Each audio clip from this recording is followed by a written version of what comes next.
Welcome to the Green Jobs Media Series. I'm your host, Jose Rayeros, and we're going to be covering topics around urban sustainability, climate justice, land regeneration, and circular economics. Today, we have our visit. Today, we're going to be talking with Stephanie Dallo. She is an engineer who teaches at UBC and also works in the Carbon Leadership Forum that is powered by the Zero Emissions Innovation Center.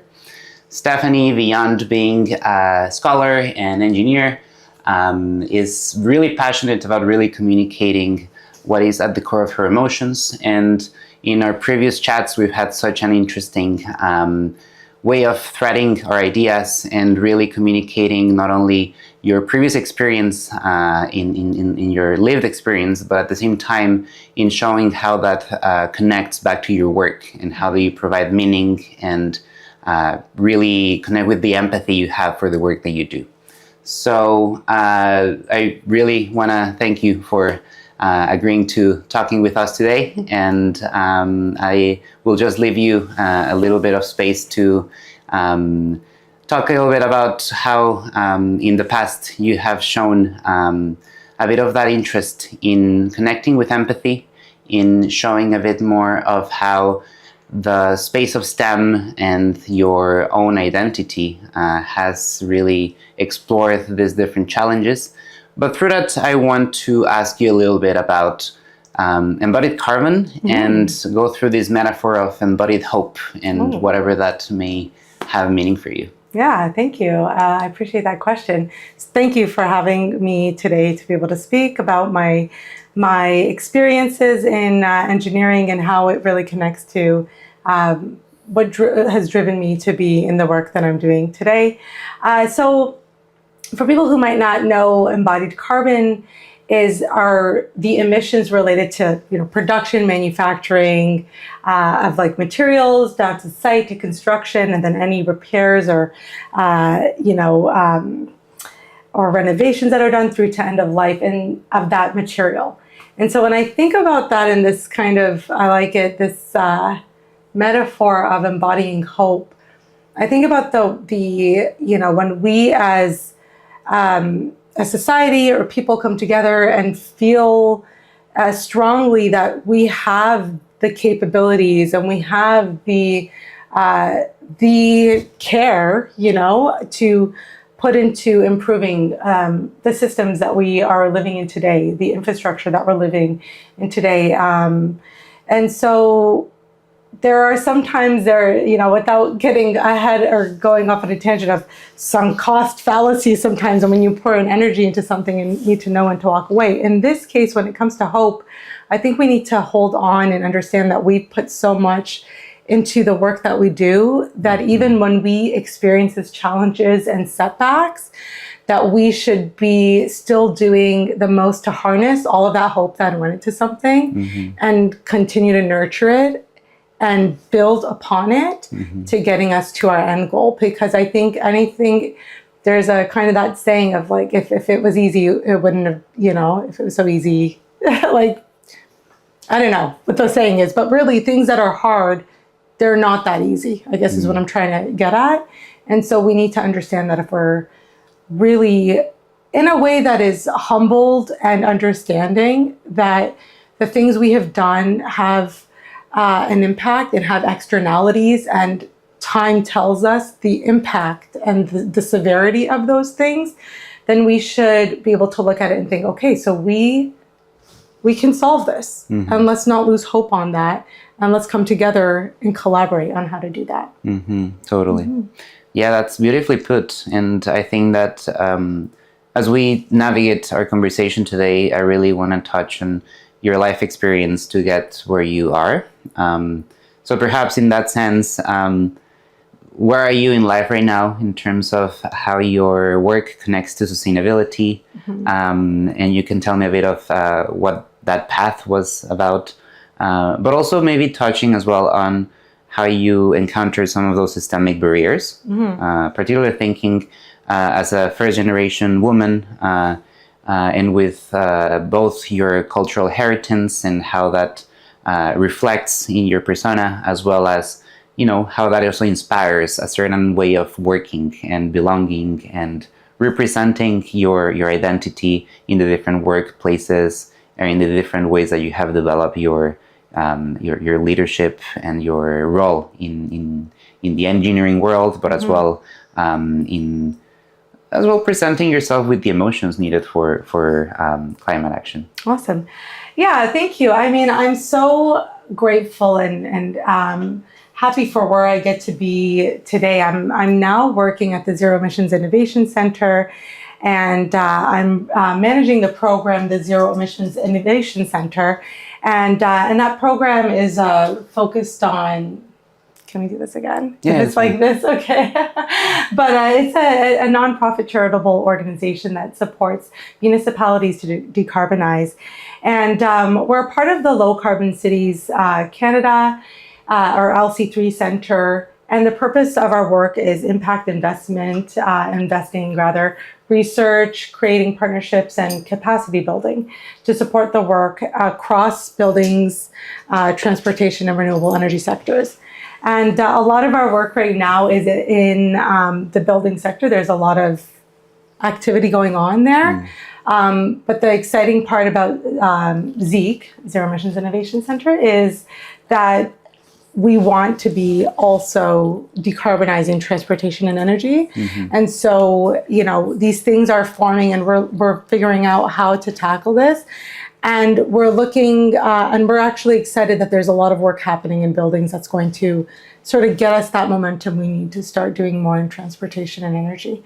And so the program that I'm managing, which is the Carbon Leadership Forum, is focused on reducing embodied carbon, which I explained earlier.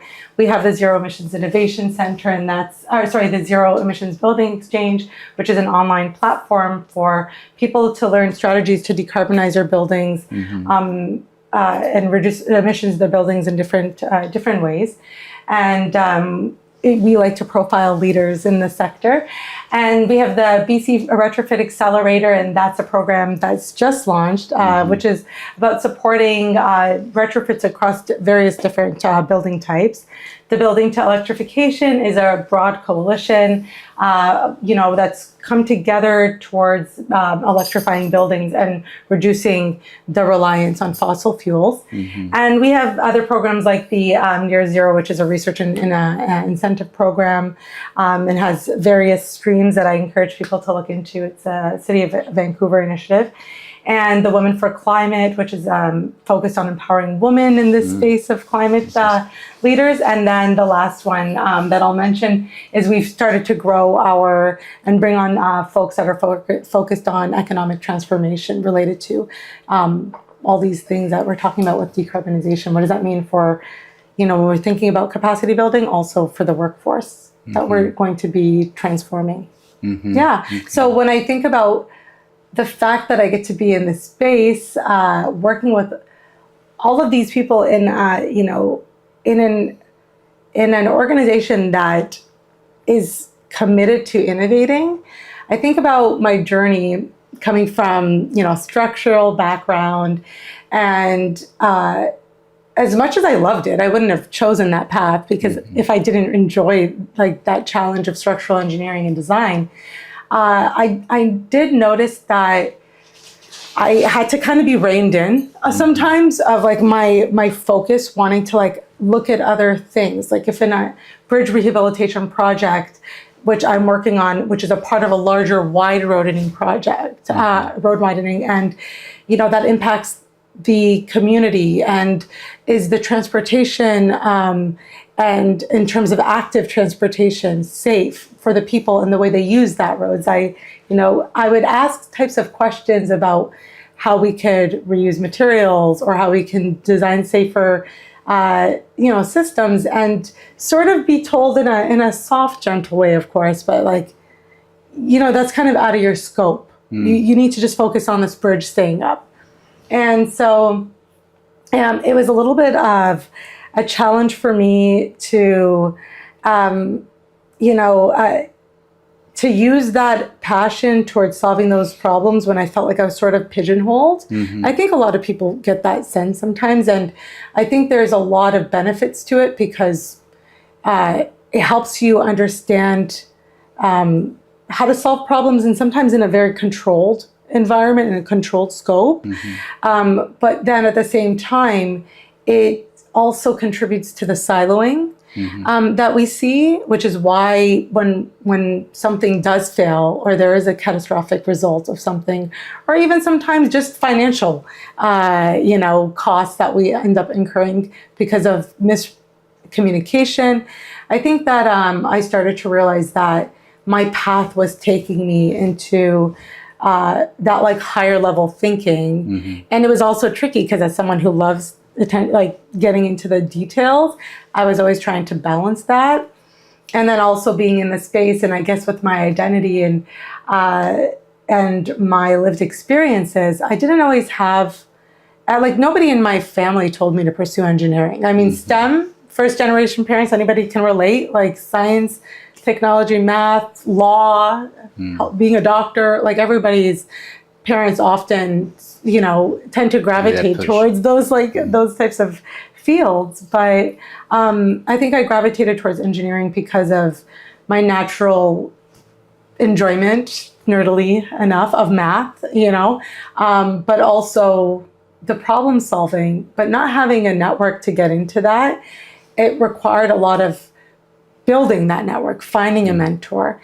And then in that journey to even getting to where I'm at today with Zeek, it actually had a lot of ups and downs in having to know, who I'm looking to for guidance and coaching and mentorship, but also understanding myself and my vision for myself and the kind of work I want to do, and learning how to balance like advice and trusting your instinct with that doesn't sit with me right. I feel like I still need to do this thing that somebody is discouraging me from doing. And even in my experience in that, there were waves of frustration and feeling let down and misunderstood. But in my growth, I'm starting to realize that, or deciding on, like, people aren't necessarily trying to do that. They're coming from a good place and they want what's best for you. But the maybe challenges, and maybe it's unfair to say this word, but limitations with people who I was looking to who are more established in their fields, the field of sustainability and climate justice and everything is very new and constantly changing. And there's constantly stuff we're learning and interpreting, analyzing, misinterpreting, and I think it puts people out of their comfort zone.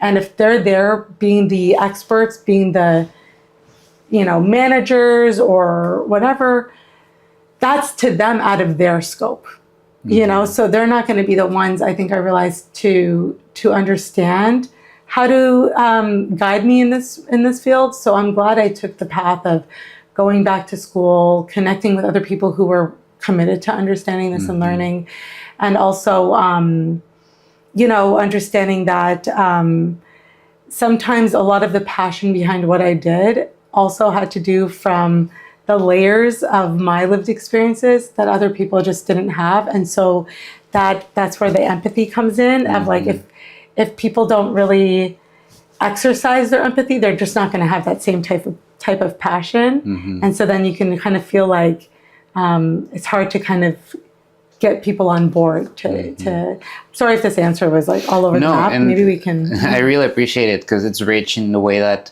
you talk about how there's, and I'm sensing this, but a level of individualization in how we think of our careers.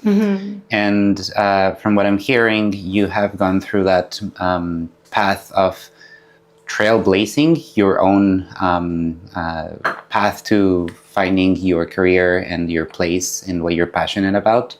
And that required a lot of listening into your own needs and into your own passion and what called you, which I think it's super important for everyone who's in this career development path, right? Because, we're just thrown into university and into all of these different programs, or for some people it's not even that way, and it's just society telling us what to do and how to do it, but without really considering who we are, our identity, and also what is the common identity that is taken for granted. And in many instances that is not the first generation, that is not the female in STEM, that is not all of those different cultural views that are so rich and can bring so much to the work, but because there is not a direct representation as of now in the people designing all of these different programs, in the people leading all of these different organizations, it can be really hard to see yourself in these places. Totally, absolutely. You hit the nail on the head. And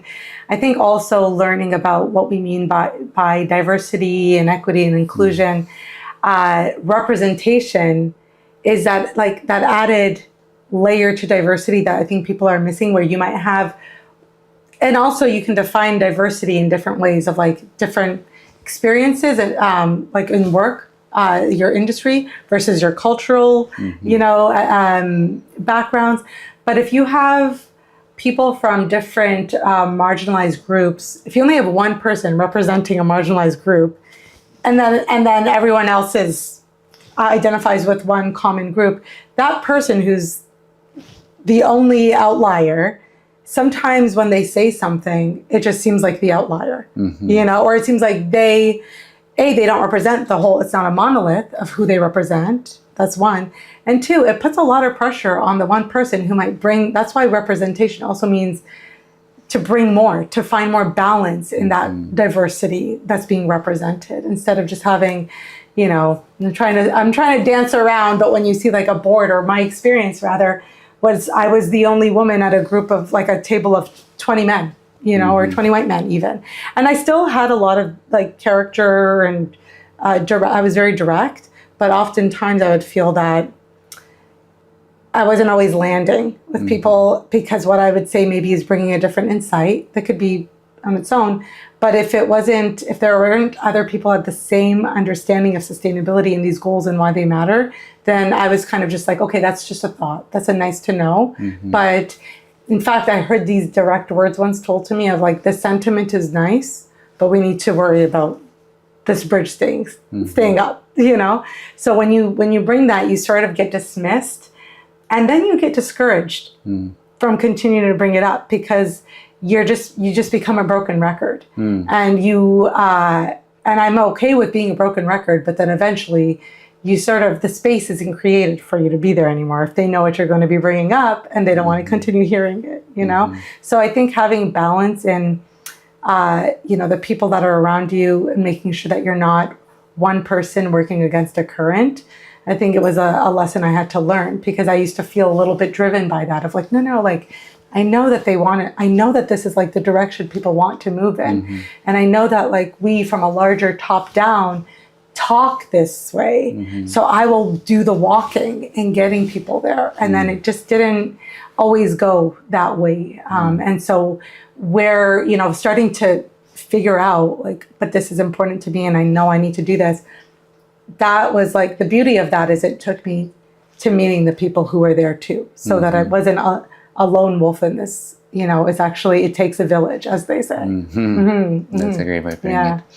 Something I really thought about in our last few words is a bit of how, at least speaking from my experience with my generation, a lot of people are just graduating or they're coming out of these activist spaces. And, we're energized, we're ready to mobilize, but there is this lack of collective agreement on what is attainable right now, and the different methods that we can get to whatever that sustainable future looks like. And I do sense a lot of unwillingness to work within the systems that currently hold the power, the decision making, or even just the stage for young people to really catalyze those climate solutions, really look for the change needed. And I just want to see how you have explored that by trying to balance a little bit of that pragmatism and practicality, working with SEEK and working with a lot of different organizations, as well as stakeholders such as developers and government, who often in the activist space would call out for not doing enough. And how do you communicate the need for accountability, but also do you still struggle with, this, lack of action and lack of representation of your more radical values and ideas and, what you started with in the beginning? Yeah, I laugh because I definitely would get really frustrated when I was coming up and speaking, and I got along very well with the folks who were like very senior in our like in the organizations I was I always had very good relationships with them, even though I had that kind of energy that I would bring. And but they would still sort of, now when I look back on it, be like curbing my expectations and would say things that were, in hindsight, very, or even at the time, frustrating to hear, like, you're very altruistic, or well, you're very impatient, or you're, work on your patience, and da da da. And I was like, I mean, maybe also I could admit too, as I age, that like, yeah, a lot of people have been trying, and I myself have been trying, and I could see that probably the average person who doesn't have like golden retriever energy like I do, that like they would just like give up. They would just say like, I got to put my head down, go into work, stop doing all this extra stuff that's just making me exhausted mentally and emotionally. Just show up, do my work, get a raise, get promoted, to continue in this type of like direction. I know why people get there. I'm glad I haven't gotten there, and I'm glad that I, instead looked at my altruism and my patience as, on one hand, it's just healthy in general in life to have good patience, and understand things take time. I get that, and I stand by that. But I think we need to bring our radical energy sometimes to say, this is an emergency. Not an emergency in a way to make people feel afraid, like we cannot solve this. We are very smart. We've come this far as a society around the world in various ways, whether it's like in Western ways and approaches to indigenous. We've learned how to survive. We are resilient. We know how to do that. So, but also at the same time, we know that there are certain threats to our to the way that we know that we like the demand that we need in terms of power, in terms of resources, in terms of education and healthcare and infrastructure, that we need to take it seriously, and we need to bring some of that pressure, but to I guess I try my best to think of it as, how do I turn my radicalized energy into actionable steps? And I guess there's also that balance too, though, of finding ways within your circles, within your organizations, to find the leaders there who will empower you and lift you. But then I guess, again, it comes back to understanding, though, sometimes the reality of why that's difficult for you to even think of right, meaningful actions that are pragmatic in a system that when you're young and you're just starting out, you're not even given the kind of opportunities to understand the process.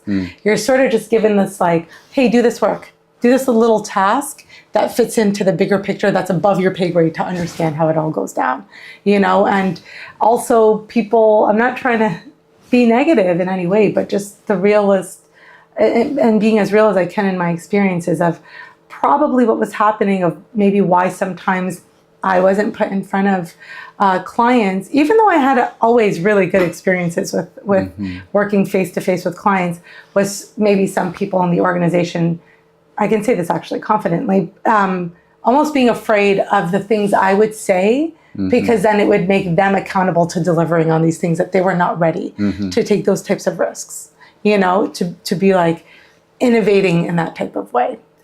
Because there's a lot of, again, that process of trying and iterating in an iterative way of learning and failing. And right now the systems also are not set up to be as forgiving in terms of like the risk sharing and those aspects. Yeah, it always makes me think like, because I've shared that feeling where I've just been very outspoken. And for example, there's one interview where I really express my more, radical views and my eagerness to communicate.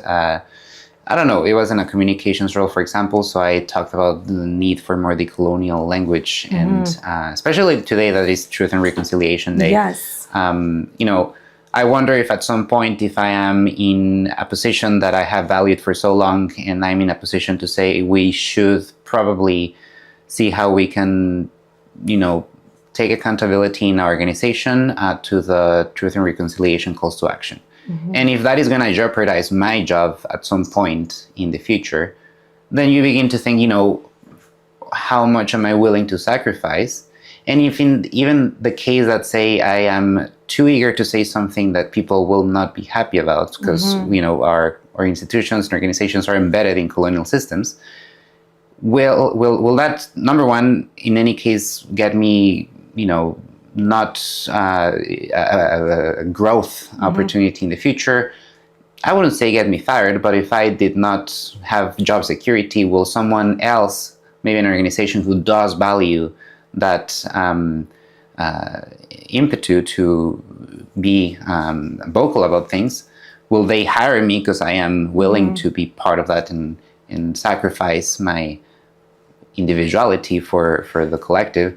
So, especially, young people who don't have the money, who are chasing every single opportunity, how do we come up, in these professional spaces, willing to be part of these movements, but also not willing to just not having money for next month? Yeah. And as we're facing the worst way that we can enter our job careers, and there's unaffordability in housing, food, all of these different things, and then we're also bearing the news of a very broken world. There's genocide in Palestine. There is so many injustices across the world, and we are also experiencing our own versions of that injustice in Canada and Turtle Island. So yeah, I completely resonate with that, and it's just really, really hard to do that.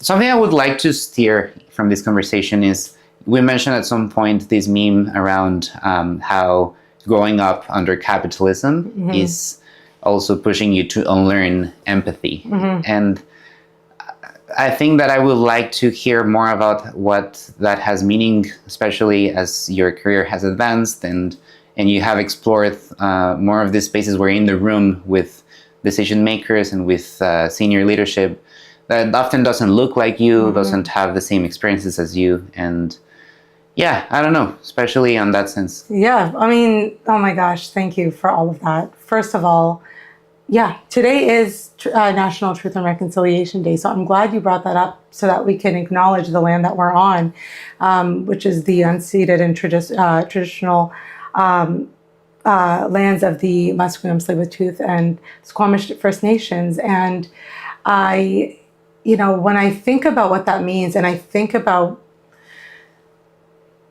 reconciliation is one part, and we know that climate justice and social justice, maybe not everybody knows this, but I'm a big, I believe at its core that climate justice will never be achieved unless we also achieve social justice. And reconciliation, what does that mean? And how do we actually do that? Well, I think that's why I used to almost not think as much about the part of it, which was the truth part. And as I continue, sorry, I'm just pulling this up here. As I think about what you mentioned with genocide happening in Palestine, and why it's even tricky, it shouldn't be, but why it's so hard for people to be bringing this up is there's a lot of people out there that think that it's complex and think that there are layers to it. And there's a lot of information that people are not seeing and don't have access to. And on one hand, it's because it's devastating and it might mobilize people in a way that people who are in governmental roles and other would not be able to figure out how to even manage that. It would be very disruptive to them. But as where we come from in our role and why this is so much bigger than us is that if we're really trying to move in this direction of being able to prosper as a humanity and understand that we the beauty of like the different dimensions to people, and like the people who are in their indigenous values and their cores, to people who, in what used to be romanticized about colonialism is like that exploration side of things. And I do understand as people and as engineers, that's like amazing to explore and know what we can learn and do, but at what cost? At what social cost does that come?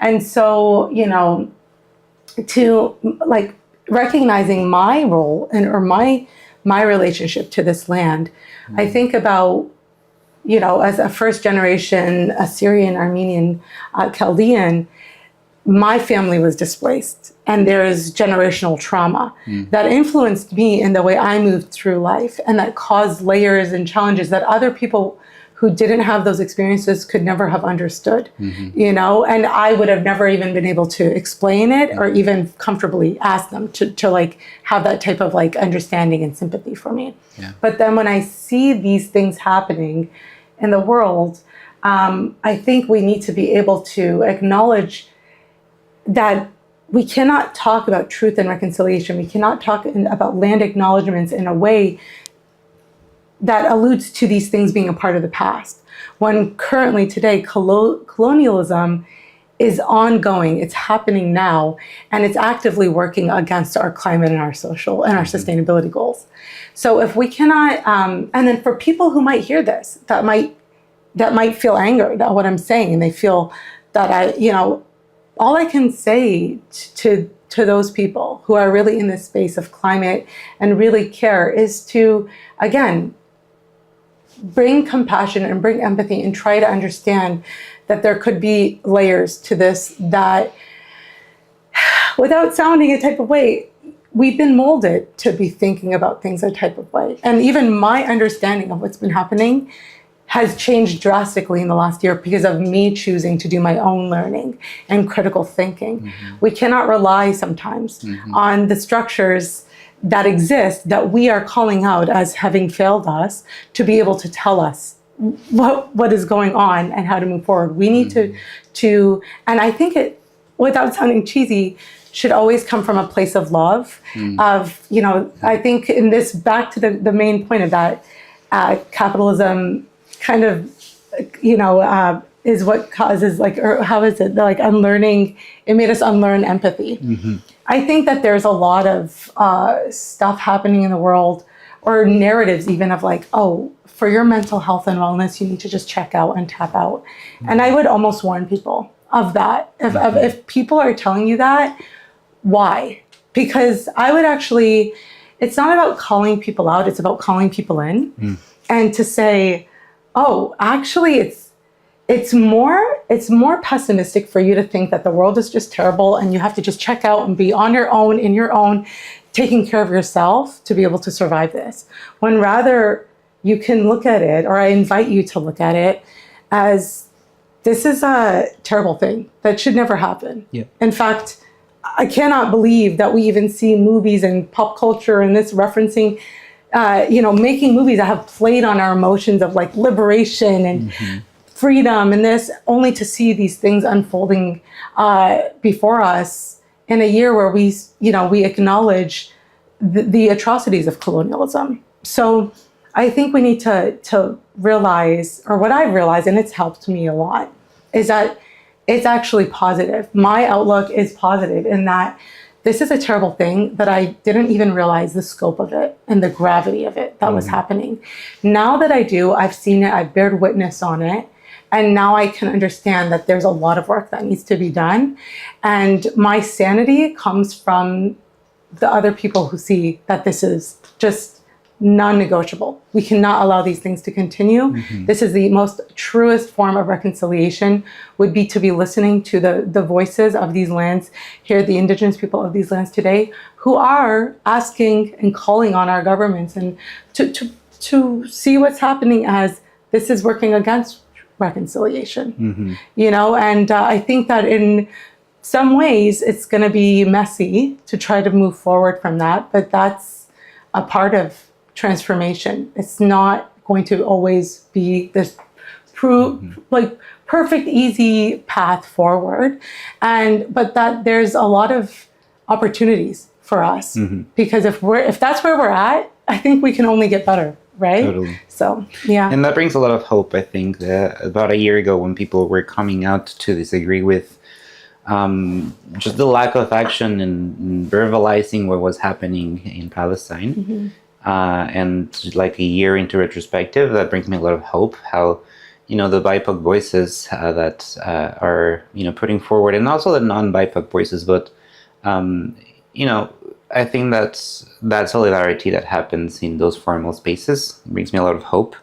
And, because it happens and in the most local way possible. I've known of institutions that I have belonged to and other organizations that I have worked with that, have had repercussions for people expressing their political views in things that should not be partisan at this point, and that should be part of what we preach every day with our these words that we use all the time, and as we said, reconciliation and climate justice and all of this, because they're so intersected and it's the same kind of oppression. Right? Exactly. And can I say, because you made a point that I forgot to touch on, is how do we navigate this? And this is our role in the system, right? Is that and this is again, without trying to sound very, however people might interpret it, but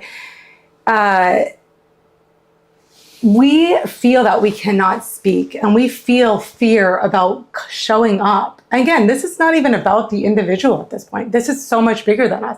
In fact, why people don't tend to show up is they think that there's nothing they can do, because they are still thinking in an individual sense, when it's not about us. It's not about me, and it's not about you. It's about collective action. And again, with that thing I mentioned earlier of not tying our action to like short-term wins, but understanding that like outcomes that we're looking for, even if it's beyond our lifetime, it's still good that they got there. And so then if you're worried about where you're working, and I say this as maybe from a point of privilege, but but also there's always risks to it, is I have a new outlook on this. I'm going to show up 100%. I don't think that climate, I don't think that these types of level of social issues like a genocide and apartheid and these level of inhumane ways of living are partisan issues. Like they are something that we as a core, as people should be working towards. And so if showing up and speaking out about something causes me to lose my job, then it actually tells me I wouldn't probably have achieved my goals in that space. And so it's risk because then how do you put food on the table? How do you pay rent? How do you, handle those things? Those are real challenges. And that's why I never impose my way of handling things to others. There's this Arabic phrase called "Alej ged idish," or like, let's say you're asking people like, what are we going to get for Christmas or a holiday gift or whatever? How much should we spend? My parents would usually say "Alej ged idish," which means like whatever you can afford. Like it's up to you. And I think that's where you have to know yourself, know your capacity. Again, it's like that all before you can put the mask on others, putting the mask on yourself. Know your values, know what you want, be able to speak as much as you can in safe spaces about it. Don't keep it bottled in, I think, because that's when you lose your humanity and you also lose hope. Whereas you can find ways to show up at your capacity to help us move forward. Because I think when people are afraid to speak, then people think nobody cares about this. And I don't think that's true. I think people care. I think that there's just ways that there are tricky things to navigate, like people who disagree. How do you convince, or is it our job to convince those people? Or is it like, I see you, this is how you feel, I fundamentally disagree with this, but I wish you peace and I wish you a life of abundance, but not at the expense of others, So I think it's like a balance of that, and it is radical to say these things. So I can't even in my work make this a focal point, because it would be even in my works considered out of scope. So I have to talk about carbon, but then where I think about it is what was happening last year, only a few months into everything, there were surveys going on to look at the fossil the oil and gas in those places. So it's all connected, and we share one climate, we share one ozone layer.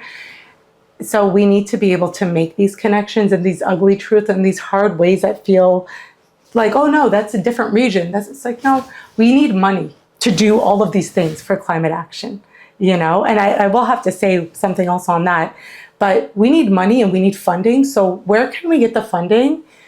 From places that are actively working against these goals, how can we actually channel it into these goals?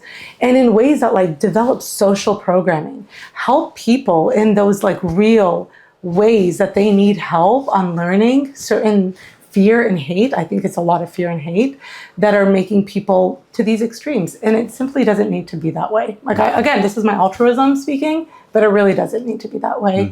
And if you love your land, and if you love people, then it's about holding them accountable and putting in that effort to have these uncomfortable conversations. And I'm sorry, I will just say that this was a hard thing that I learned in like moving into sustainability.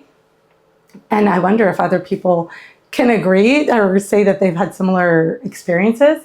But often I would start a job and I'd have the sustainability scope, and it would always start with, oh, you know, okay, we need this, but we actually don't have a budget. Like the client wants to do this, but there's not really a budget for it. So even in my work, which in my experience, the way that we measure success in engineering projects is things finishing on time and on budget, I would already be in a situation where there wasn't the time and budget, everything was thrown in a, like afterthought of a like, and I think it's the signaling of people know sustainability is important, but they're still not putting a value to it. And I think we need to recognize the layers of that. And even in my conversations with my team at Zeek, is like, again, how do we think about the metrics and the performance and like how we measure our impact? And is it quantitative, or is it, you know, what are the qualitative aspects to that? Because you also said something earlier that made me think about that kind of like, I don't know how you phrase it, but like kind of like the STEM, but with like indigenous principles and stuff and how we think about it. And I think it might not be right, like maybe this is just my perspective, but sometimes we are totally relying on data and numbers and to tell us something. And so we think, oh, we can't really know if this is a right thing because it's only happened once or twice. We need to build a data set. And I think that ignores the intuition of just knowing if you do something a type of way. Like, for example, I harp on this always, deconstructing buildings and reclaiming materials and reusing them is better. Speaking of embodied, we put all of that time and energy and labor into extracting this. Why are we going to just throw it? Why aren't we going to keep it? When we think about indigenous values of that, you know, the 7 generations, thinking about the future, you know, who is paying the cost of where this material just sits and takes up space when space is the biggest point of contention in the world is land, you know? So how do we start to really see value to these things and start to try to unpack those like more intangible aspects of it and trust some of that in the way that we make decisions? Yeah, totally. And, you know, it makes me think about like the amount of honor and ritual that goes in, for example, like pulling cedar versus throwing away concrete. But yeah, I think that the way that you touch on all of this ugliness makes a great way to talk a little bit more about how in this podcast episode we want to talk on the bad side of developing a career and exploring these green leadership spaces for BIPOC and especially youth. Especially as we always talk about empowerment and the positive aspects. But, you know, oftentimes in that way of empowering people, we also need to tell them, you're going to face these things and you're going to have to know how to deal with them. So, you know, that's why I want to ask you on, especially how do you procure good relations as you find the allies and as you find the opportunities to speak up, but also in overall your experience and what those challenges have looked like in your career in specific. Thanks for that question, because it's interesting because, again, when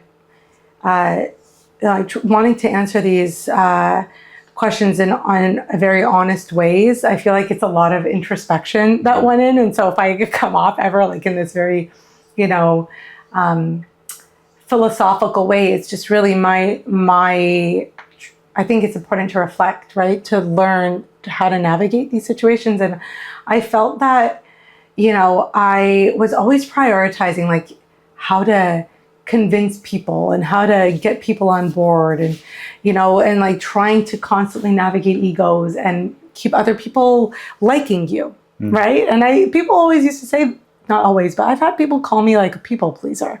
And I definitely want people to like me because I want to, I want to be helping people in the work that I do. I want to be making people's lives better. So from that like high level, you know, you want people to look at you with a positive lens.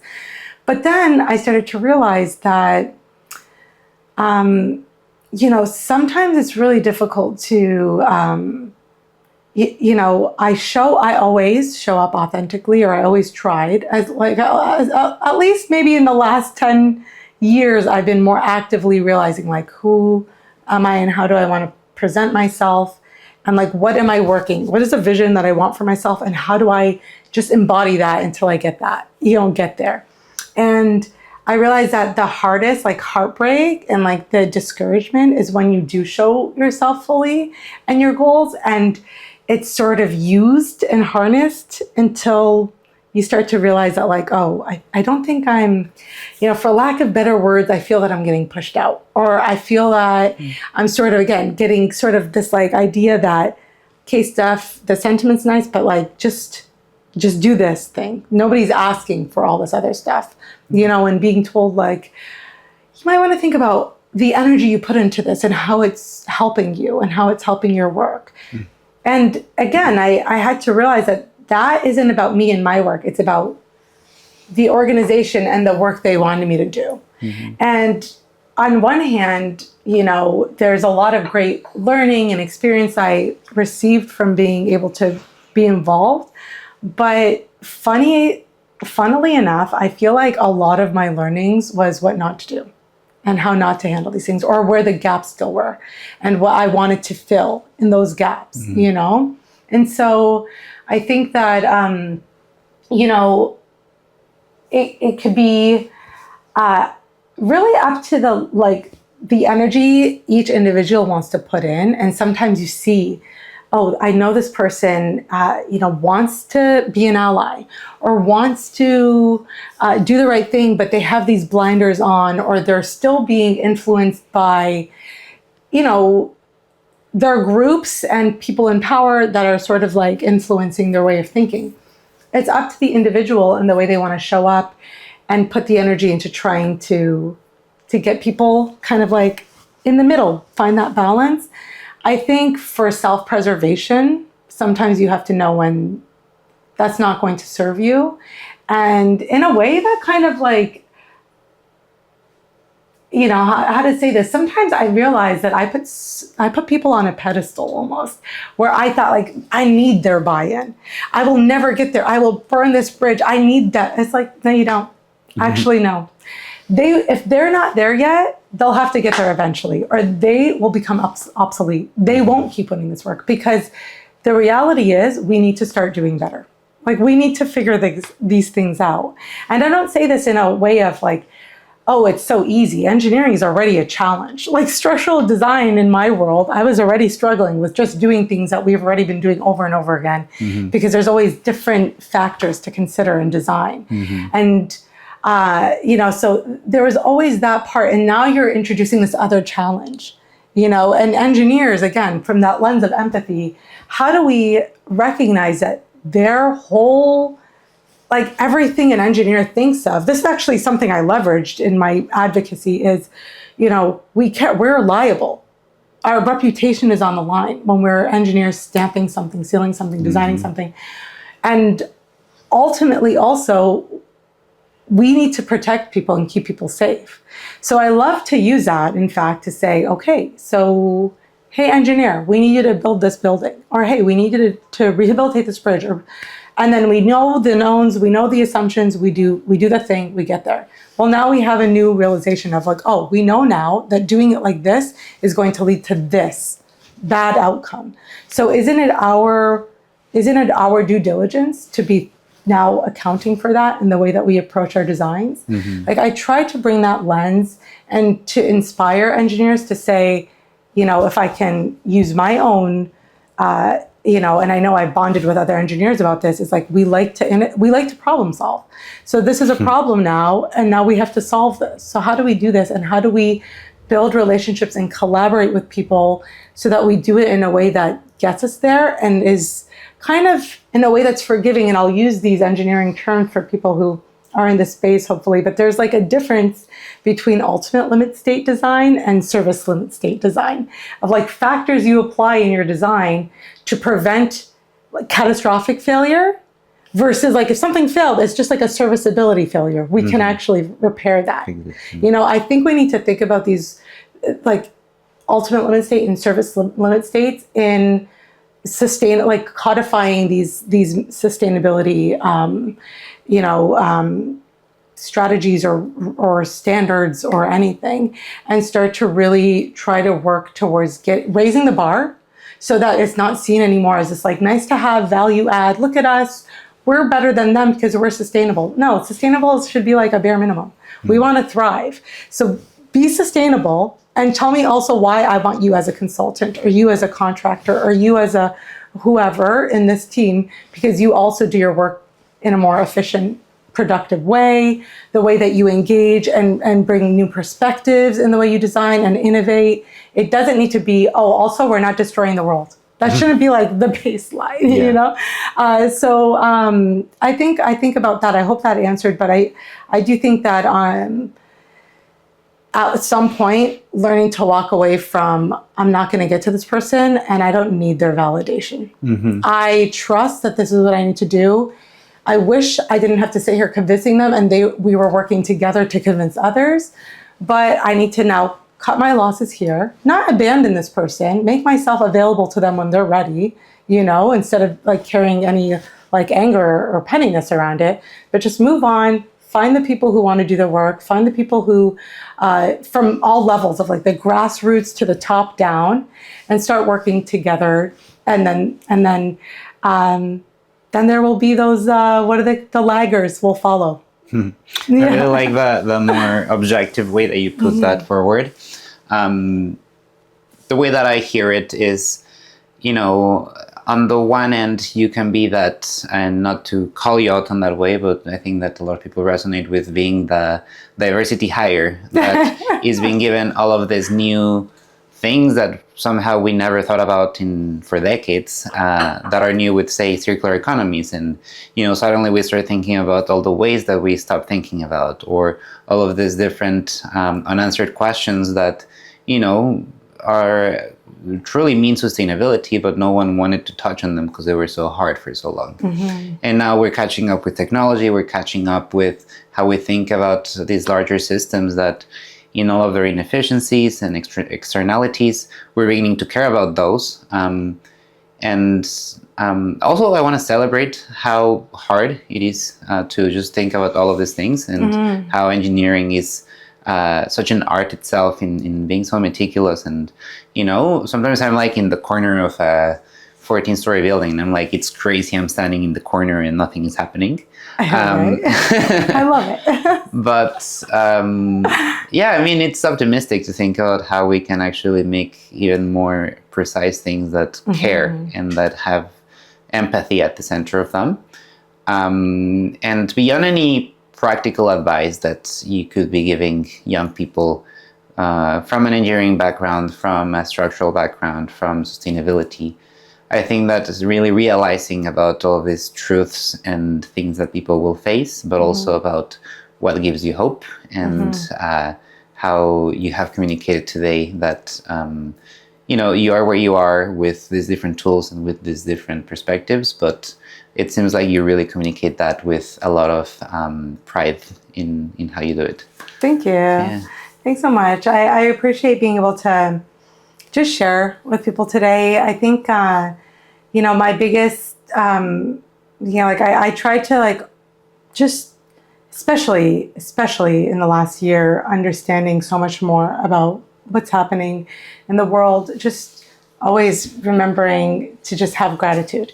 And something I do think is, even in my own background and realizing, speaking of diversity, I don't know if people knew I was a diversity. I'm so white passing. They're all like, why does she care so much? Oh, she's first, so there's more to that. But so I don't know if they knew, maybe just from a woman's like lens, true. But I do think that that there's a lot of, gratitude I have. And that I know that this, I've also understood now in a way what identity politics is too. It's like almost exploiting people's identity and using different people's identities to further an agenda that is not working for the people. And saying, see, we have this like marginalized group saying this is okay. So, it's like, that's why people are not a monolith.